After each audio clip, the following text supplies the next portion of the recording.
9 বছর এই পাকা রোটে চাকরি করেছি, তার বাদে মানুষের বাড়িও কাজ করেছি, খুব কষ্ট করছি আমি, বুঝছে। আর মানুষের বাড়ি আর কাজ মাছ করি না, এমনি কোনো রোগ আল্লাহর আশীর্বাদে যে মানুষের পিপিয়ে ধরে মরিয়া যায় না মেলা, আমার ওই আল্লাহর আশীর্বাদে আমার ভেড়া পালন কি খুবই কঠিন? না, ছাগলের সাথে ভেড়া পালা খুবই সহজ। মনে করেন যে ছাগল যদি আপনার 10টা ছাগল থাকে 20 মুখ রওনা দেয়। ভেড়া পালন কি মূলত লাভ আছে? লাভ নয় না, আমার এরই বাড়ি আমার সংসার চলে, বুঝছে। যে প্রাণী পালন করে যে খামারি করুক, সেই প্রাণীর সাথে তার সম্পর্ক তৈরি করতে হবে, বন্ধুত্ব তৈরি করতে হবে।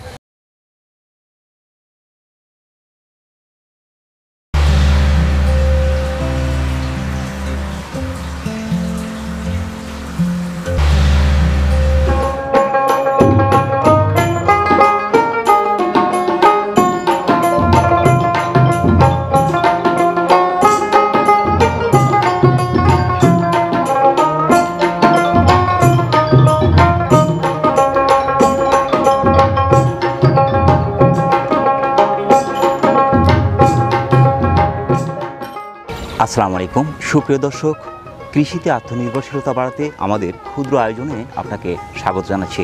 প্রিয় দর্শক, এই মুহূর্তে অবস্থান করছি সিরাজগঞ্জ জেলার উল্লাপাড়া উপজেলার দহকুলা গ্রামের মৈফুল কাকির ভেড়া পালন দেখতে। স্বামী মারা যাওয়ার পরে যখন বন্ধ হয়ে যায় সংসারের চাকা, তখন ভেঙে না পড়ে বেছে নেন এই ভেড়া পালন। আর শুনবো সেই বৃদ্ধ মায়ের করুণ জীবনের গল্প। ততক্ষণ পর্যন্ত আমাদের সঙ্গে থাকবেন। আজকের প্রতিবেদনের পুরো সময় জুড়ে থাকছি আমি মোহাম্মদ ফরাদ হোসেন, আর ক্যামেরায় থাকছে আরিফুল ইসলাম আরিফ। তাহলে দর্শক চলুন আর দেরি না করে শুরু করা যাক। আসসালামু আলাইকুম। ওয়ালাইকুম আসসালাম। কাকি কেমন আছেন? এই তো আল্লাহ দয় ভালো আছি, আলহামদুলিল্লাহ। আমরাও আল্লাহ পাকের মেহেরবানির মধ্যে আছি। তো গত 1-1.5 বছর আগে একটা প্রোগ্রাম করেছিলাম, বেশি হবে। তখনও দেখছিলাম আপনার কাছে অনেকগুলো ভেড়া, এখনো মাশাআল্লাহ তার চেয়ে বেশি মনে হয়। তার সাথে বেশি হয়, তার সাথে বেশি আছে। আপনার ছেলে মেয়ে কয়জন? আমার 2টা মেয়ে। 2টা মেয়ে? হ্যাঁ, 2টা মেয়ে, একটা প্রতিবন্ধী, একটা ভালো। একটা ভালো, ভালোটা তো বিয়ে দিয়েছেন? হ্যাঁ, ভালোটা বিয়ে দিয়েছি। ওটার বাচ্চা কাচ্চা কয়জন? ওটার বাচ্চা একটা মেয়ে। একটা মেয়ে? মেয়ে কিন্তু আমরা দেখলাম। হ্যাঁ, ওইটা মেয়ে। মাশাআল্লাহ, মেয়ে তো সুন্দর। হ্যাঁ, মাও সুন্দর। মাশাআল্লাহ সুন্দর আমার মেয়ে। মাশাআল্লাহ। স্বামী মারা গেছে কত বছর আগে? আমার স্বামী মারা গেছে 2000 সালে। 2000 সালে? তখন থেকে কি ভেড়া পালনটা শুরু হলো? না, তখন থেকে না, আমি ভেড়া পালন করতেছি তা মনে হয় যে 15-16 বছর হলো। 15-16 বছর ধরে আপনার ভেড়া পালন? স্বামী মারা যাওয়ার অনেক পরে থেকে ভেড়া পালন? হ্যাঁ হ্যাঁ। প্রথমে যখন শুরুটা করা ছিল কয়টা দিয়ে কিভাবে শুরু করা ছিল? একটা বাগেলি ছিলাম আমি। আচ্ছা, বাগি নেওয়া ছিল একটা? একটা বাগেলি ছিলাম, সেই বাগের বাঘ পাইছিলাম একটা। আচ্ছা, সেইটারই মনে করেন প্রথমে আল্লাহ 3টা বাচ্চা দিছিল। একটা থেকে 3টা বাচ্চা পেলেন প্রথমে? হ্যাঁ, 3টা বাচ্চা দিছিল, 2টো পাটির বাচ্চা ছিল আর একটা পাটার বাচ্চাও ছিল। সেখান থেকে নেই আমার মনে করেন যে একটা বেড়া আমার কেনা নাই। আচ্ছা আচ্ছা, সেখান থেকে নেই মনে করেন যে আমার ভেড়া পালন করতেছি। আজ মোটামুটি 30টা ভেড়া আমরা এখন 30টা আছে। তা মনে করেন যে কাতি মাসের থেকে নে এ যাবত মনে করেন 12টা বেচছি ছাও পাও দিয়ে। কার্তিক মাস থেকে 12টা বিক্রি হয়ে গেছে। এই বাত 12টা বেচার বাদও মানে এখন 30টা আছে ছাও মাও দিয়ে। এর মধ্যে আপনি দেখছি কিন্তু পাঠারে গেছেন গারল ক্রস? হ্যাঁ, গারলের ক্রস পাঠা আছে, 2টো আছে। হ্যাঁ, 2টা গারল ক্রস পাঠা রাখছেন। পাঠা তো কেনা না? পাঠা কেনা না, পাঠা ওই পালেরই। ও এখান থেকে ক্রস আসছে সেটাই? হ্যাঁ, ওই মনে হয় যে গারলের পাঠা ছিল তো আমাদের বাড়ির পাশে একজনের, জি, সেই গারলের পাঠা দিয়ে আমার মনে হয় দেওয়া ছিল, ওখান থেকে আপনার গারল ক্রস আসলো। মাশাআল্লাহ। বিড়াটার বয়স কেমন চলছে কাকি এটা? এর বয়স তো মনে হয় যে 4 দাঁত। এদের ব্রিডিং করাচ্ছেন? হ্যাঁ। এবং এর থেকে কিন্তু এই যে গারল ক্রসের বাচ্চাই ম্যাক্সিমাম আসে। এইরকম সব ক্রসের বাচ্চা আসে। তো এদেরকে কি ধরনের খাবারগুলো খাওয়াচ্ছেন? ঘাসই বেশি খাওয়াই আমি, তার সাথে পাশাপাশি মনে করেন যে খেয়ার দেই, কাটিং যেটা মেশিনে কেটে নিয়ে আসি। আচ্ছা আচ্ছা, মেশিনে ভুসি দিয়ে গুঁড়ো দিয়ে মিক্সার করে দিলি পারেই খায়। আর সাথে কি লবণ পানি দিচ্ছেন? না না, লবণ পানি দেওয়া লাগে না। এবার শুকনা না, সামান্য পানি দেওয়া লাগে। সামান্য পানি? শুধু পানি? শুধু পানি, সাথে লবণ টবণ কোনো কিছু দেই না। এইটাই দিয়ে হুমার পাইনি। এটা কয় বেলা কিভাবে দিচ্ছেন? যেদিনকে দেখি যে আজ খাবার কম সেই দিন দেই। তাছাড়া অত দিয়ে ডেলি দিলি পারে আমার খরচ বেশি হয়, খরচ অনেক বেশি হয়ে যায়। তো ভুসি আর খড় কাটিং এটা দিচ্ছেন যখন বাইরে নিতে একটু সমস্যা হচ্ছে বা খাবার কম খেয়েছে সেই দিন দিচ্ছেন? তাছাড়া প্রতিদিন দিচ্ছেন না? না, প্রতিদিন যেই না। এই খাবার খরচের মধ্যে আমি যদি ধরি যে ভুসি এবং খড় কাটিংতে প্রতি মাসে কত টাকার মতো খরচ হয়?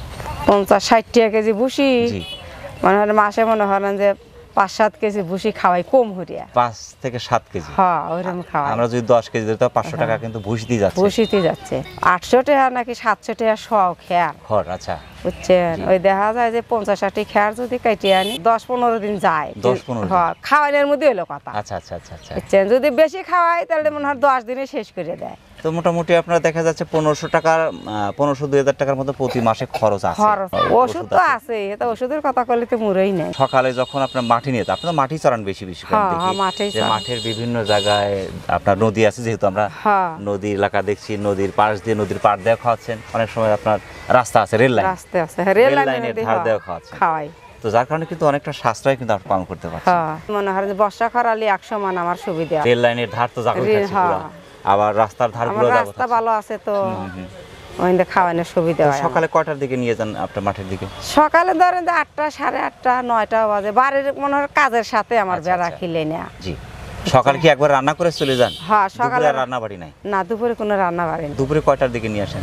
দুপুরে তাও মনে হয় যে রোদেরই বেশি তাপ বেশি হলে পারে না 10টা 11টার সময় চলে আসি। চলে আসেন এমনি সকাল 8টা, 8:30 বা 9টার মধ্যে চলে নিয়ে যায়, যাচ্ছেন? হ্যাঁ চলে আর- যাই, আর 10টা 11টার ভিতরে চলে আসি। নিয়ে চলে আসেন। হ্যাঁ আবার বিকেল কয়টার দিকে নিয়ে বিকেল যাচ্ছেন? 3টা মাঠে থেকে থাকছে? 5টা 5:30 পর্যন্ত আমি রাহি আর কি। আচ্ছা, দুপুরে কি কোনো দানাদার খাবার কি দিচ্ছেন এদের? দুপুরে খালি শুধু লবণ দিয়া, লালি দিয়া আর নুন দিয়া পানি খাওয়াই। আচ্ছা, লবণ, চিটাগুড় আর পানি, পানি খাওয়া এইটা ডিশ ভরে দিচ্ছেন, দিয়ে, খাচ্ছে? হ্যাঁ, খাচ্ছে। এমনি খোল টোল তো দেওয়া? না না ওসব কিছুই দেই না। এইভাবেই চলছে মাশাআল্লাহ, সুস্থ সবল আছে সবগুলো, খুবই চমৎকার, প্রত্যেকটা যথেষ্ট হেলদি। তো কি ধরনের রোগগুলো এদের মধ্যে দেখা যায় কাকি? আমার বেশি রোগ দেখা দেয় হলো গিয়ে যে কৃমি। কৃমি, যেহেতু হ্যাঁ। মাঠে চড়াচ্ছেন বেশিরভাগ সময়, যার কারণে কৃমিটা একটু এই বাচ্চাগুলো দেখতেছেন না, এই বাচ্চা আমি কৃমির হাত থেকে না বাঁচাবার পারলে আমার বাচ্চা বেঁচে যায়।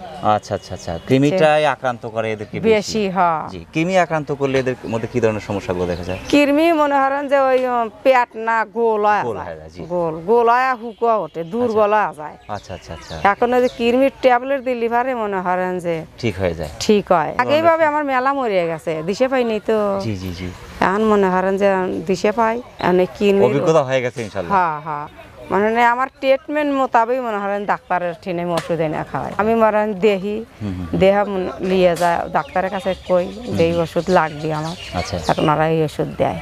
আচ্ছা, মানে ভেড়ার প্রথম সমস্যা দেখাচ্ছেন কৃমি, কৃমিটা। আবার এই ছোট ছোট বাচ্চাগুলো নাই যে এই বাচ্চাগুলোর কৃমি দেখা দেয় বেশি।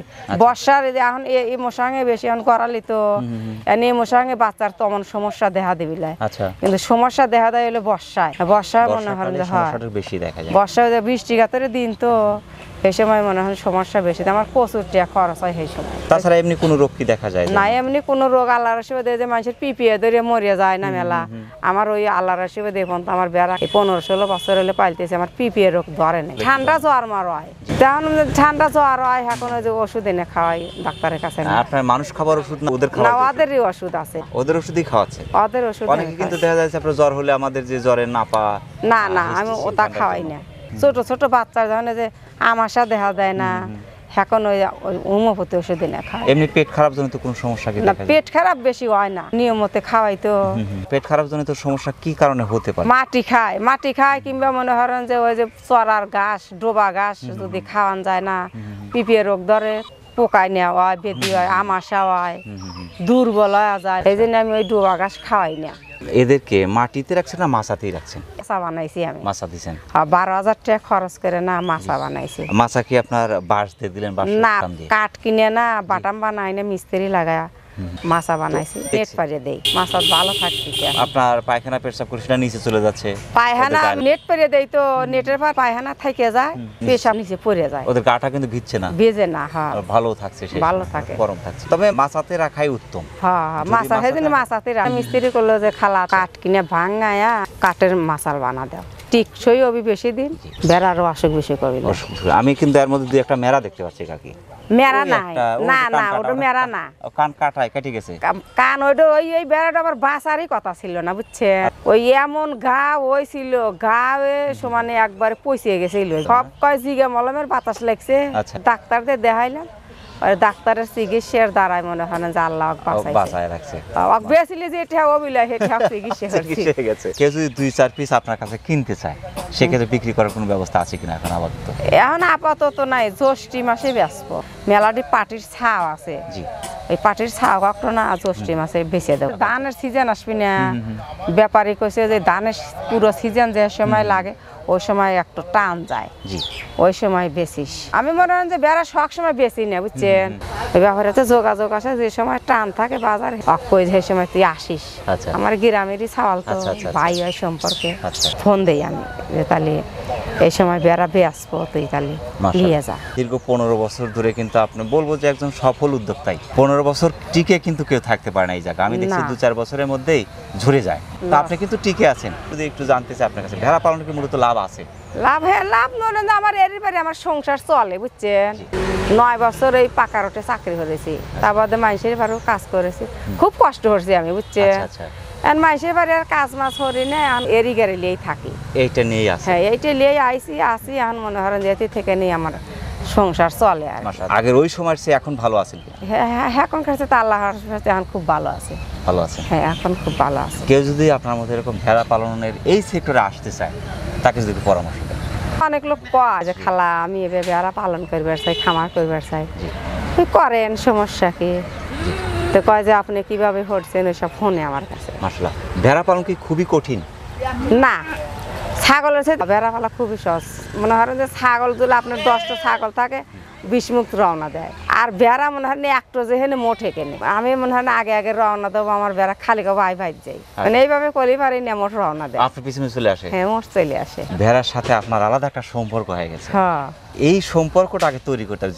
যে প্রাণী পালন করে, যে খামারি করুক, সেই প্রাণীর সাথে তার সম্পর্ক তৈরি করতে হবে, সম্পর্ক, বন্ধুত্ব তৈরি করতে হবে। আর এই বন্ধুত্বের খাতিরেই কিন্তু আপনি ডাকছেন, চলে আসছে। হ্যাঁ। আবার দাঁড়াতে বলছেন, দাঁড়াচ্ছে। এগুলো কয় আমার, কয় যে তুমি তো ট্রেনিং ভালোই দিছে। বললাম হ্যাঁ, আমার বেড়া আমি যা কই তাই হনে। মাশাআল্লাহ। কাকি অনেক ব্যস্ততার মধ্যে কষ্ট করে আমাদের চ্যানেলে সময় দেওয়ার জন্য আমাদের চ্যানেলের পক্ষ থেকে আপনাকে অসংখ্য ধন্যবাদ। সেই সাথে আপনার এই ভেড়া পালনের উত্তরোত্তর সফলতা কামনা করছি। সফলতা। আসসালামু আলাইকুম। ওয়ালাইকুম আসসালাম। প্রিয় দর্শক, আবারও সকলের সুস্বাস্থ্য এবং দীর্ঘায়ু কামনা করে আজকের মতো আমাদের মইফুল কাকির ভেড়ার খামার থেকে বিদায় নিচ্ছি। সকলে ভালো থাকবেন, সুস্থ থাকবেন। আল্লাহ হাফেজ।